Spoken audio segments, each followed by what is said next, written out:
pela Nica também, como vamos fazer no final, tanto no domingo como na nossa reunião de oração, né, cada momento. Estive lá algumas vezes com ela, sempre me impressionou e eu disse a ela e aos pais o sorriso dela, né, a confiança, o otimismo, a fé. E durante o começo dessa semana eu estava pensando na mensagem de hoje e decidi pregar sobre esse texto, sem saber, na verdade, né, que a família viria, porque nós oramos aqui, né, nós pedimos, e o que nós pedimos? Deus cura, essa é a nossa vontade, Deus restaura, Deus faz um milagre. E como conciliar o fato de Deus não ter feito, podendo tê-lo feito, com o amor de Deus? Porque se eu pudesse, eu teria feito. Se o pai pudesse, ou a mãe pudesse, ou o esposo, qualquer um de nós pudéssemos, faríamos. E Deus podendo não fez. E Ele ama mais do que todos nós juntos e muito mais. Como conciliar esses dois fatos? É isso que eu gostaria de que a gente meditasse um pouquinho hoje, né, no livro de um homem que foi experimentado no sofrimento. Depois de Jesus, talvez a pessoa que mais sofreu, né, nas Escrituras e talvez fora dela. Vocês sabem de quem eu estou falando? Jó. A Bíblia diz que Jó era um homem íntegro e temente a Deus. E também muito rico. O homem mais rico do Oriente na época. Aí a Bíblia fala, e é interessante os detalhes, né? Um pouquinho sobre os seus bens. Não descreve toda a lista do seu patrimônio, mas fala um pouquinho sobre os seus bens para a gente ter uma ideia. E eu peguei essa lista, fui no Google, fiz um cálculo de quanto custaria aqui hoje nos Estados Unidos, só o que é mencionado ali. Ele tinha 7.000 ovelhas.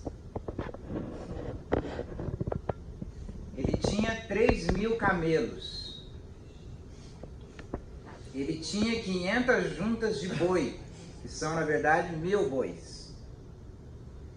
Ele tinha 500 jumentas.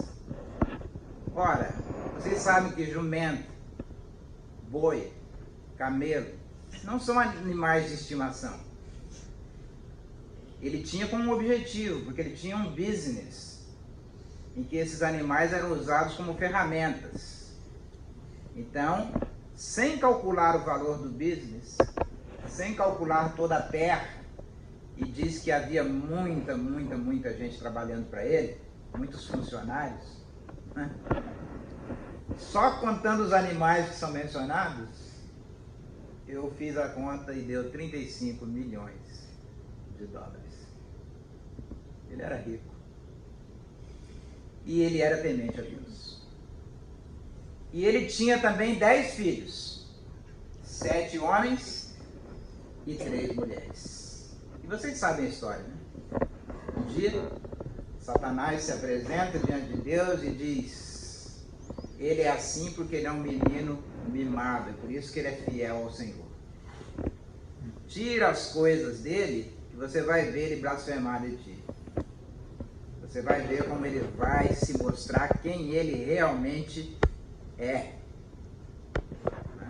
E o sofrimento tem essa característica de trazer à tona, né, quem nós somos e a essência do nosso relacionamento com Deus. Deus diz para Satanás: vai lá, tira tudo dele, só não toca nele. E Satanás assim o fez. De maneira que num dia ele perdeu tudo. Inclusive, os 10 filhos que estavam fazendo uma celebração numa casa do mais velho, e um vento muito forte, talvez um furacão, hurricane, acometeu aquela casa de maneira que a casa desabou e todos os 10 filhos morreram. E chegou então um servo e tudo ele já tinha perdido, os bois, as ovelhas, os camelos, os jumentos, tudo ele já tinha perdido. Chega então o servo e diz, os seus filhos, todos eles morreram no mesmo dia. 10 filhos. 7 rapazes, 3 moças morreram no mesmo dia. E é aí que Jó então diz essas palavras, né? Em Jó capítulo 1, verso 21, ele diz: saí nu do ventre da minha mãe, e nu partirei. O Senhor deu, o Senhor levou. Louvado seja o nome do Senhor. Vamos todos dizer juntos, a partir dali, o Senhor deu? Vamos lá todos? O Senhor deu, o Senhor levou. Louvado seja o nome do Senhor. Não se prenda nas palavras, né? Vamos tentar discernir o significado do que Jó está dizendo aí. Porque quando você dá algo e você toma de volta, a palavra correta não é dar, é emprestar. Né? Que tal se a gente pensar assim, né? O Senhor emprestou-me e depois o Senhor tomou de volta. Louvado seja o nome do Senhor. Talvez faça mais sentido porque a ênfase que gera essa gratidão e esse louvor está no fato de que um dia ele emprestou e não de que um dia ele recebeu de volta. Se você está numa situação difícil, você precisa de dinheiro emprestado e um amigo seu eventualmente te empresta, depois chega o momento de pagar de volta, não é? Então faz mais sentido você ser grato pelo fato dele ter emprestado em primeiro lugar do que se ressentir com o fato dele estar recebendo de volta. Faz sentido, não? E a Bíblia toda corrobora essa ideia, porque a Bíblia diz que tudo que nós temos é emprestado. Nós somos mordomos de tudo que nós temos e somos. Nós não somos os donos. Você pensa que você é dono do seu nariz? O seu nariz é emprestado. Você pensa que a minha casa, a sua casa é emprestada. A sua vida é emprestada. Os nossos filhos são emprestados. Nós somos mordomos e a Bíblia ensina isso em vários lugares, de que nada é nosso. Tudo tem um prazo de validade. E na primeira frase, Jó diz exatamente isso. Quando eu cheguei nesse mundo, eu cheguei peladinho. Né? E quando eu for embora, não levarei nada. Não levarei nada. Esse corpo é a casa. Não é? É uma casa. Paulo chama de tabernáculo. Não é? É um tabernáculo temporário esse corpo. E, sendo uma casa, o inquilino é o espírito. O morador é o espírito. É isso que a Bíblia ensina.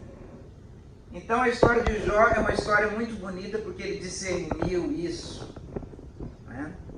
Depois vai acontecer alguma coisa muito interessante. Jó vai adoecer.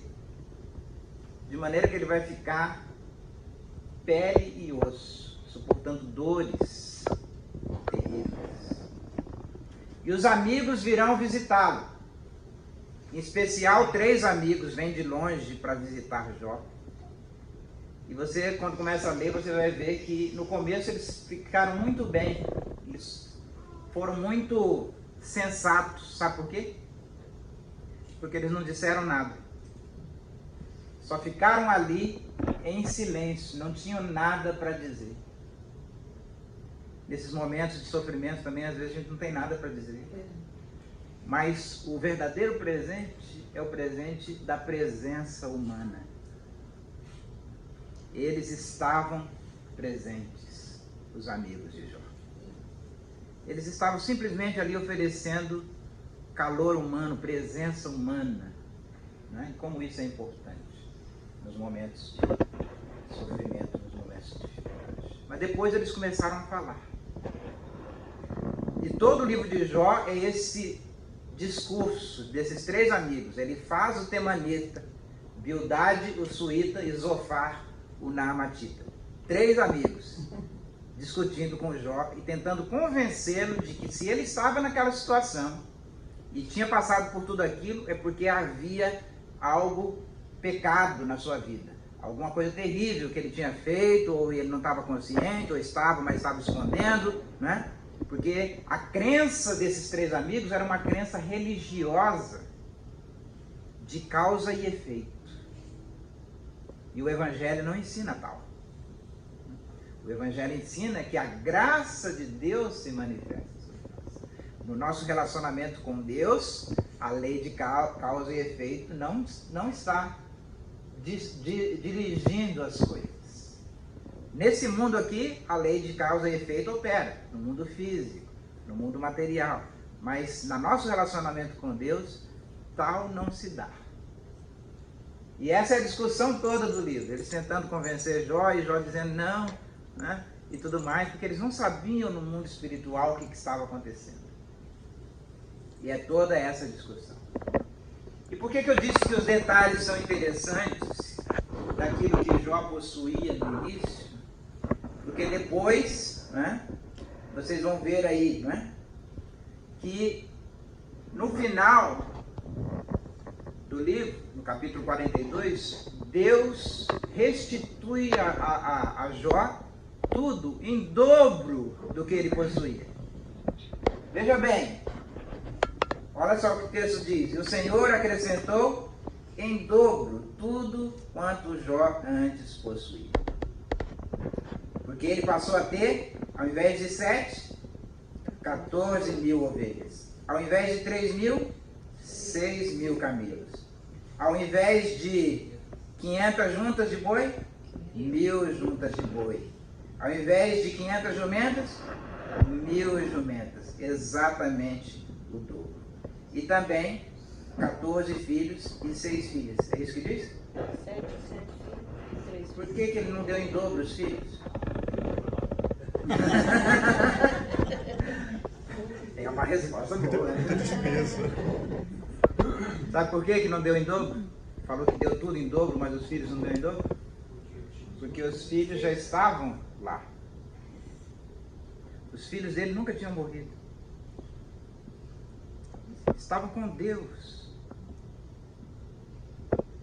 Morte é uma palavra que nós utilizamos para uma mudança de dimensão. Então esse detalhe aí no livro de Jó é um detalhe para a gente pensar a respeito. Deus não sentiu a necessidade de dar filhos em dobro, porque os filhos que ele originalmente tivera, ele nunca perdera. Espírito não se perde. Pessoas não se perdem. Nós somos seres eternos. Nós temos um espírito eterno. Na essência, nós somos eternos. Nós somos eternos. Mesmo um ateu vai reconhecer isso. Mostra para um ateu a foto dele. O ultrassom, né? Que hoje em dia é muito comum, né? Colocar no Facebook o ultrassom da criança ali. Bebezinho e ele adulto. Pergunta para o ateu assim: todos esses três é você? Ele vai dizer: sou eu. Eu quando minha mãe estava grávida, eu bebezinho e eu agora adulto. Aí você pergunta para ele: mas é o mesmo corpo? Ele vai ficar constrangido de dizer sim. Não é o mesmo corpo, porque o corpo muda constantemente, as células se renovam, não é isso? E há uma mudança, a mudança é a constância, na verdade, no que diz respeito ao corpo. Mas aí você pergunta, não é o mesmo corpo, mas é a mesma pessoa? Ele vai dizer sim, porque até um ateu sabe diferenciar pessoa de corpo. E o que é essa pessoa? Essa pessoa é o que a Bíblia chama de espírito. É a consciência. É o sopro de Deus. Lembra quando Deus soprou na criação?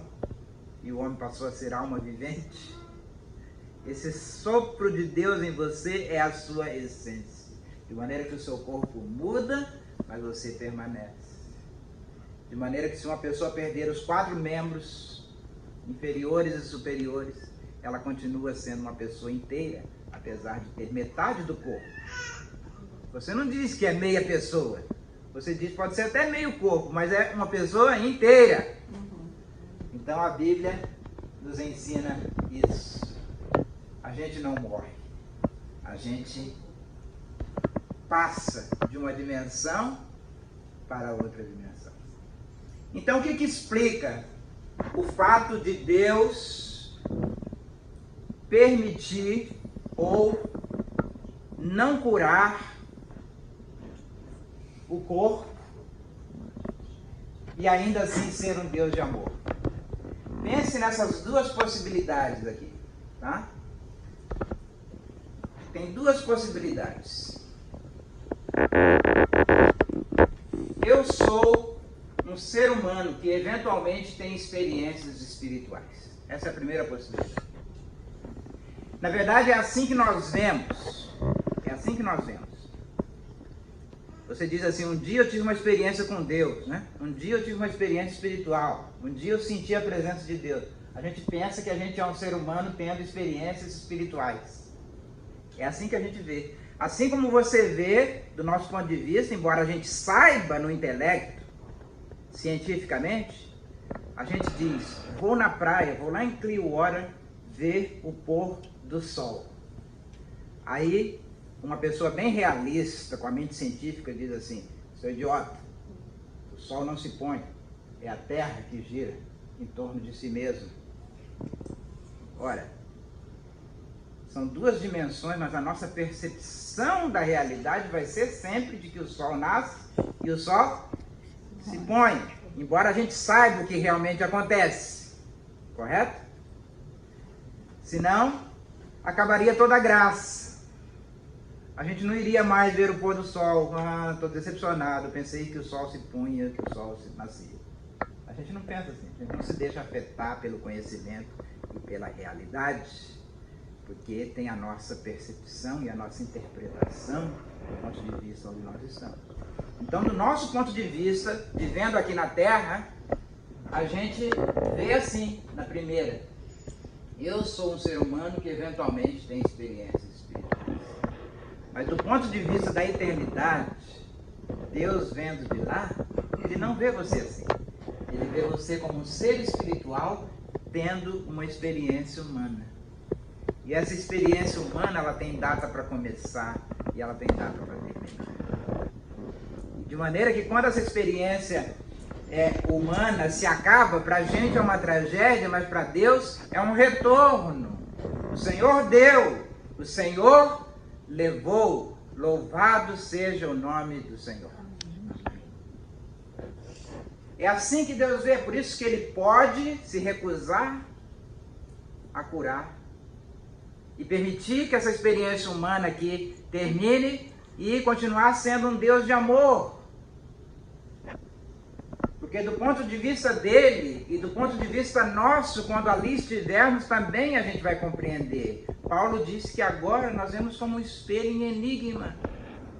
Mas então veremos e conheceremos plenamente, assim como nós somos plenamente conhecidos. Nós somos, de fato, seres espirituais na essência, tendo uma experiência humana. Nós somos peregrinos aqui. Nós somos peregrinos, diz a Bíblia. Nós somos forasteiros e peregrinos nesse mundo. Tem até um hino muito antigo, que eu não vou cantar por amor a vocês, né? Que diz: sou forasteiro aqui, em terra estranha estou, aguardando o dia de ver o meu Salvador. É assim que Deus vê, e é por isso que dá para conciliar, né, o amor de Deus com aquilo que a gente percebe nessa experiência humana como perdas. Mas o que Jó diz foi muito profundo. A declaração de Jó é muito profunda, porque ela responde às 3 perguntas existenciais mais profundas do coração humano. Todo mundo, todo ser humano carrega essas 3 perguntas, seja religioso, seja não seja, se declare ateu, se declare agnóstico, se declare materialista, se declare que religião for. Todas as pessoas, todos os seres humanos carregam essas 3 perguntas latejando dentro da alma. Todos. E Jó responde às 3, nessa simples declaração que ele fez. Quais são as 3 perguntas? Vamos ver? 3 perguntas existenciais aí. Primeira delas, a pergunta pela origem, que a gente chama de problema da origem. De onde eu vim? De onde eu vim? É interessante como tem essa sede no coração humano, até no mundo físico aqui, né? Não sei se vocês já conviveram com pessoas que foram adotadas sem saber conhecer os pais biológicos. Existe uma urgência de conhecer os pais biológicos, a pessoa às vezes se esforça, né? Eu já vi tantas histórias assim, né? De pessoas se esforçar para procurar detetive, não sei o que, para saber a origem aqui terrena. Mas o nosso coração também anseia por saber a nossa origem, da onde eu vim. E é claro, né, que no começo Jó diz, do ventre da minha mãe, mas aí a mãe dele, do ventre da mãe dela, e a avó, do ventre da bisavó, e assim por diante. Não explica, porque teria que ir até o infinito. Qual que é a origem? Deus, o Senhor Deus. O Senhor Deus significa, o Senhor é a origem da vida. Você se originou em Deus. Deus soprou e por isso você é. E por isso você existe. A pergunta da origem está respondida ali. O Senhor deu a vida. Você já pensou nisso? Você pensa que você gerou os seus filhos? Você foi o instrumento, você foi o meio. Mas você não foi a fonte. Deus é a fonte verdadeira da vida. É assim que é. O Senhor deu. O Senhor deu. A primeira pergunta é respondida. A segunda pergunta existencial no coração humano é o problema do destino. Para onde eu vou? E o texto responde também. O Senhor levou. O Senhor tomou para si. Era emprestado. O meu destino é Deus. Agostinho colocou isso de uma forma muito bonita. Ele disse, fomos criados para ti, Senhor, e o nosso coração não repousará enquanto não repousar em ti. Nosso destino é o Senhor. Ele é o alvo. Meu alvo é Cristo. Meu alvo é Jesus. Deus está aguardando. Jesus disse, vou preparar-vos um lugar. Não é isso? Na casa de meu Pai há muitas habitações, há muitas moradas. Jesus disse, vocês são peregrinos aqui, a vida aqui é passageira. O destino é Deus. E a terceira pergunta existencial é o problema ou a pergunta pelo propósito. Para que eu existo? E Jó responde isso também. Louvado seja o nome do Senhor. Esse é o propósito. A Bíblia diz que Deus criou o homem para o louvor da sua glória. E quando a Bíblia diz isso, não é o louvor cantado apenas, é o louvor vida. É viver de tal maneira que a vida glorifique a Deus. É viver de tal maneira que a minha vida agregue valor na vida de outras pessoas. Isso traz louvor e honra e glória para Deus. Então as 3 perguntas aí foram respondidas por Jó, né? Então fica assim, né? O Senhor deu origem, o Senhor levou destino. Louvado seja o nome do Senhor. Propósito. Quando eu estive lá com a Dani, falei com ela pela última vez, ela interagindo comigo, eu contei uma história. Lembra a história da borboleta? Que tinha ficado presa na cortina e na janela. Eu gostaria de terminar esse momento aqui com uma outra história, que também tem a ver com borboleta. A história de uma comunidade de lagartas que viviam no fundo de um rio. E de vez em quando acontecia um fenômeno muito estranho que nenhuma delas conseguia explicar. Crescia uma casca, um casulo ao redor de uma lagarta. E depois simplesmente ela subia para a superfície. Nunca mais voltava. Nunca mais ninguém sabia dela. E de vez em quando isso acontecia e todas as lagartas ali ficavam tristes, sem saber o que de fato estava acontecendo. Mas 2 lagartas bem jovens e amigas, BFF, né? Best Friend Forever, né? Ficaram assim perplexas com aquela situação e fizeram uma promessa uma para outra, um pacto. Olha, se acontecer com uma de nós, a primeira que for, volta para contar como que é, o que que acontece. E de fato, depois de alguns meses, uma delas simplesmente desapareceu. Quando ela chegou lá na superfície, demorou alguns dias, ela saiu do casulo e, vocês sabem, transformou numa linda borboleta. E começou a voar por aqueles jardins bonitos e maravilhosos. Encontrou outras borboletas com as quais ela fez amizade. Reconheceu algumas que antes moravam lá no fundo do rio também, e ela nunca sabia o que tinha acontecido. E aquela alegria, tudo coisa nova e novidade, e principalmente quando elas se alimentavam do néctar das flores. Mas então, com aquele momento tão maravilhoso, ela lembrou da promessa que ela fizera para a amiga. Ela disse, eu preciso voltar. Minha amiga deve estar muito triste, porque ela pensa que eu quebrei a promessa. E ela disse, vou voltar. Mas quando ela tenta então mergulhar no rio, as asas dela se chocam contra as águas e ela não consegue penetrar. E algumas outras borboletas ali dizem para ela, nós compreendemos, nós também tentamos e não conseguimos. Infelizmente, você não vai conseguir voltar. Ela disse, mas eu preciso fazer alguma coisa.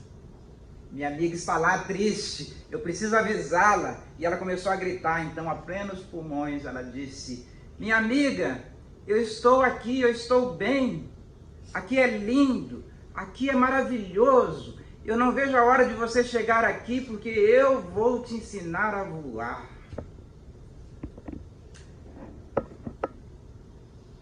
Essa é a perspectiva da Dani, agora mesmo, no outro lado.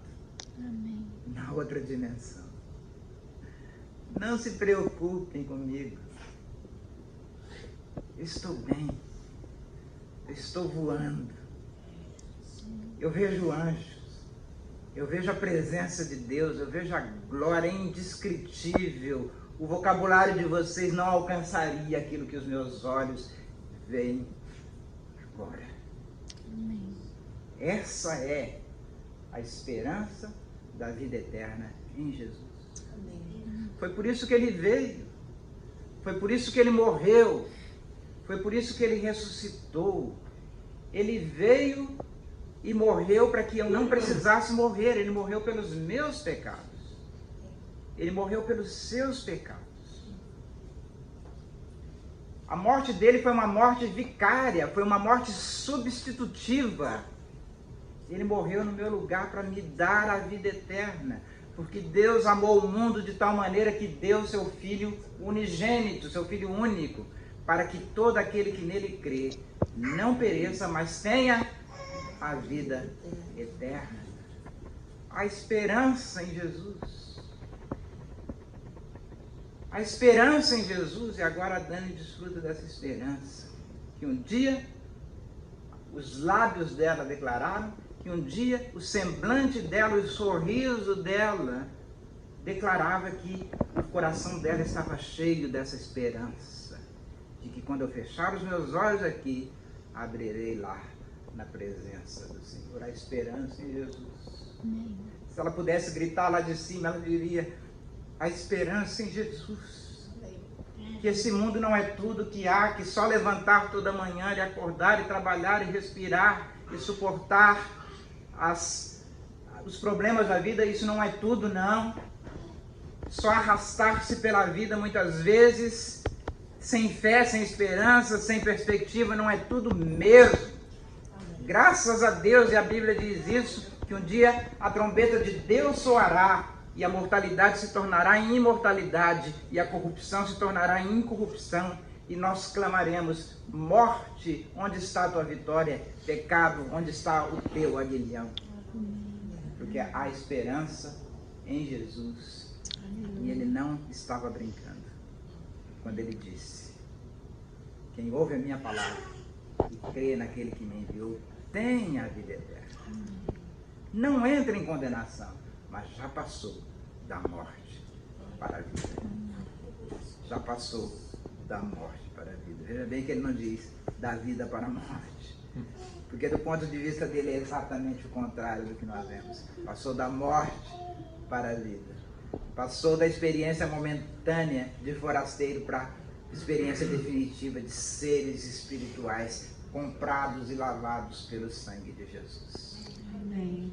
E essa seja a esperança do nosso coração, firmes na fé, como Jó o foi. O Senhor deu, o Senhor levou, louvado seja o nome do Senhor. Amém. Glória.